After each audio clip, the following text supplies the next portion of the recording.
ಪ್ರಕರಣ ಸಿದ್ದರಾಮಯ್ಯ ಪತ್ನಿ Byrathi ಸುರೇಶ್ಗೆ bike relief ನೀಡಿದ ಹೈಕೋರ್ಟ್. ಟಿಕೆಟ್ ಇಲ್ಲದ ಮಹಿಳೆಯರನ್ನ ರೈಲಿನಿಂದ ಇಳಿಸುವಂತಿಲ್ಲ ಮಹತ್ವದ ಆದೇಶ. ಸತತ 3 ತಾಸುಗಳ ಎಡಬಿಡದೆ ಬಜೆಟ್ ಮಂಡನೆ, ನೀರು ಕುಡಿದು ಸುಧಾರಿಸಿಕೊಂಡ ಸಿದ್ದರಾಮಯ್ಯ. ಶಾಲಾ ಮಕ್ಕಳಿಗೆ ಮೊಟ್ಟೆ ವಿತರಣೆ 6 ದಿನಕ್ಕೆ ವಿಸ್ತರಣೆ, ಬಜೆಟ್ನಲ್ಲಿ ಘೋಷಣೆ.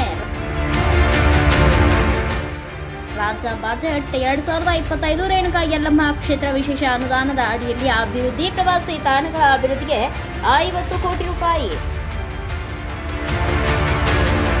ಬೆಂಗಳೂರು ಯೂನಿವರ್ಸಿಟಿ ಮರುನಾಮಕರಣ, ಇನ್ನು ಮುಂದೆ ಡಾಕ್ಟರ್ ಮನಮೋಹನ್ ಸಿಂಗ್ ವಿಶ್ವವಿದ್ಯಾಲಯ, ಸಿಎಂ ಸಿದ್ದರಾಮಯ್ಯ ಘೋಷಣೆ. ಯುವ ನಿಧಿ ಜೊತೆಗೆ ಭವಿಷ್ಯ ಕೌಶಲ್ಯ ತರಬೇತಿ, ಸಿಎಂ ಸಿದ್ದರಾಮಯ್ಯ.